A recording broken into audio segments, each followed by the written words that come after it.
Are you one of those millions of people who are struggling with allergies? Do you feel like an outsider because you cannot join in the festivities because of your allergies? Do you dread spring or any other season because of your hay fever? Are you tired of having to take antihistamine tablets daily to manage your allergy symptoms?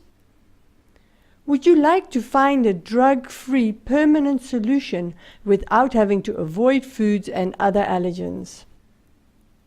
Before we tell you how this is possible, let us first explore what allergies are and how you got your allergies. My name is Hannah Kay, and I am an allergy practitioner. Besides my NAET training, I'm also trained as a medical intuitive and a brain gym practitioner. During my NAET training, I have learned to re-educate a person's body to relax when it comes into contact with a substance instead of seeing it as a threat. People speak about allergies, sensitivities, intolerances. It can be a bit confusing.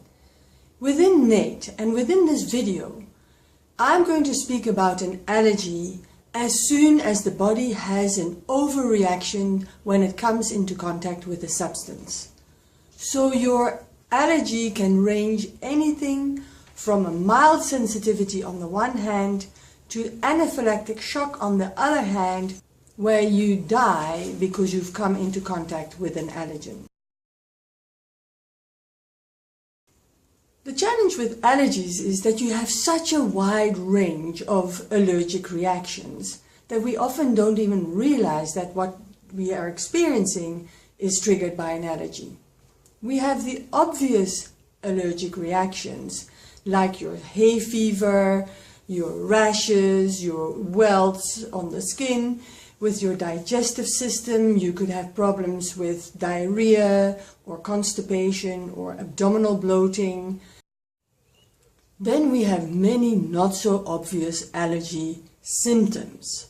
For example, your ADD, your ADHD, learning difficulties because you have poor memory or just lack of concentration, your brain fog. All of those have a strong allergy component to it. Your autism, your autoimmune disorders also have a strong allergy component to it. Basically, as soon as you have a condition or symptoms or an illness where people say you should start to change your diet, that you have to start avoiding major food groups, guaranteed there is an allergy component to the conditions and the symptoms that you have. Our emotions also are affected by our diet, and so it is also affected by our allergies.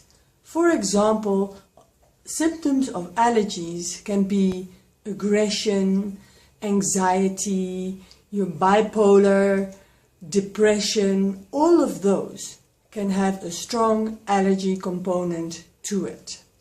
Other effects of allergies can be frequent urination, liver disorders, kidney problems, you name it. Basically, most illnesses have an allergy component to it. And that is why it's really important that we learn to desensitize the body and get rid of these allergies so that your health can improve. How do allergies start is $1 million question that I don't know if anybody has been able to answer that question completely.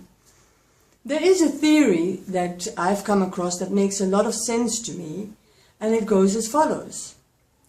When you are having a traumatic experience, and at the same time you come into contact with a substance, your body will associate the trauma with the substance, and it will start to interpret it as danger, and that is how an allergy then is started. However, it can be that that substance had nothing to do with the trauma. For example, you are watching a movie and you are eating popcorn. You're watching a horror movie and you are having a terrible fright because of a scene in the movie. Your heart is racing, you're sweating, whatever it is that you're experiencing. Your body is now associating this reaction with the popcorn, and that is then how your allergy for corn and popcorn can start. Another example of an allergy that is formed can be what has happened to many of us when we were young. Many times it has happened that when you are upset and crying because of something, your parents decided, let me give her something sweet or him something sweet to calm him down. But then your body started to associate this upset feeling with the sugar. And today, many people are very sensitive to sugar. To prevent that you form new allergies, it is really important that you only eat in a relaxed, happy environment. If you are upset, don't eat until you have calmed down. Because when you eat and you have an argument at the dinner table at the same time, your body will associate the argument with the food and will create an allergy, a sensitivity for that food.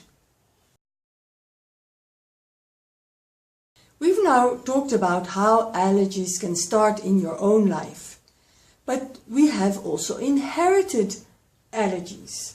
How is that possible? Well, did you know that when you have a traumatic experience, it actually changes your DNA?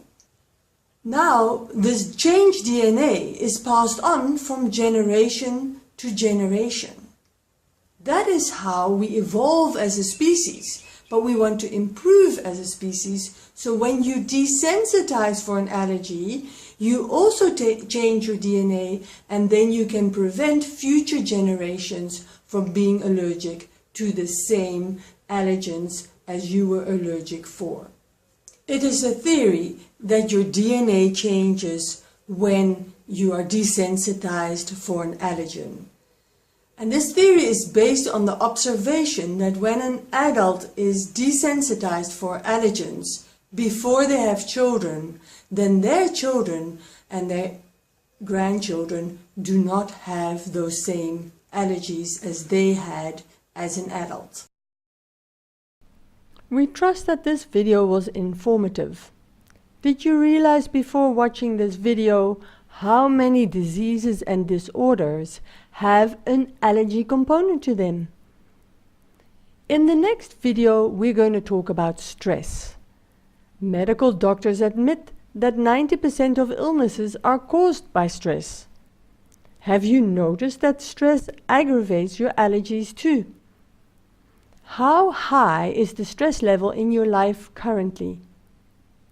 Would you like to get some quick, practical and simple solutions to reduce stress in your life right now? This is what we will be talking about in our next video.